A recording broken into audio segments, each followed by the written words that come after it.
পূর্বাচলমুখী ৩০০ fit সড়কের এই অংশে বসানো হয়েছে গতি নিয়ন্ত্রণ চেকপোস্ট। সন্দেহজনক কোনো যানবাহন দেখলেই চালানো হচ্ছে তল্লাশি। সড়কের পাশের ল্যাম্প পোস্টগুলোতেও বসানো হচ্ছে মাইক। কিছুটা সামনেই বিশাল মঞ্চ নির্মাণের কর্মব্যস্ততা। ২৫ ডিসেম্বরের আগেই শেষ করতে হবে সব কাজ, কারণ সেদিন এই মঞ্চ থেকেই ভাষণ দেবেন বিএনপির ভারপ্রাপ্ত চেয়ারম্যান তারেক রহমান। দীর্ঘ নির্বাসিত জীবন শেষে দলীয় প্রধানের দেশে ফেরা উপলক্ষে আয়োজিত সংবর্ধনা অনুষ্ঠানের প্রস্তুতি চলছে জোরেশোরে। নির্মাণাধীন মঞ্চের পাশে দলীয় নেতাকর্মী সহ সাধারণ মানুষের উপস্থিতি দেখা যায়। RICL TMX, যুগের পর যুগ স্থাপনা থাকে মজবুত।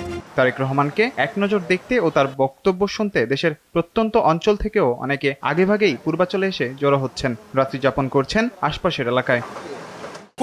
খুবই আনন্দিত আমরা যে উনি আসবেন আমাদের মাঝে ফিরে আসবেন, খুবই আনন্দিত ভাই। সবার আকাঙ্ক্ষার প্রতিফলন ২৫ তারিখ ইনশাআল্লাহ ঘটবে এবং বাংলাদেশের ইতিহাসে একটি মাইল ফলক হয়ে থাকবে। অঙ্গ সংগঠন এবং নেতৃবৃন্দ সকলে আছি যে তার যে দিক নির্দেশনামূলক বক্তব্য, তিনি যে নির্দেশনা দেবে আমরা অক্ষরে অক্ষরে সেই দিক নির্দেশনা পালন করব।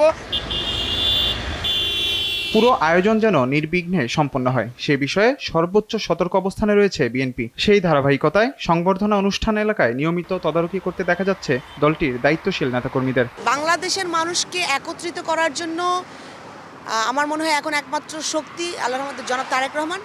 তিনি আসছেন এবং বিগত ১৭ বছর পরে এক্সাইলে ছিলেন, পরিবারকে ছাড়া ছিলেন, দেশের মানুষের সাথে প্রতিটা দিন কানেক্টেড ছিলেন। যে বার্তার জন্য আমরা অধীর আগ্রহে অপেক্ষা আছি দিক নির্দেশনা।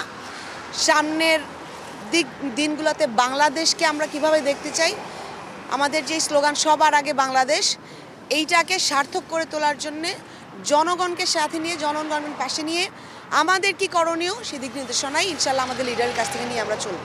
এর আগে সংবর্ধনা অনুষ্ঠান আয়োজনের জন্য ঢাকা বিভাগীয় কমিশনারের কার্যালয় থেকে আনুষ্ঠানিক অনুমতি নেয় বিএনপি।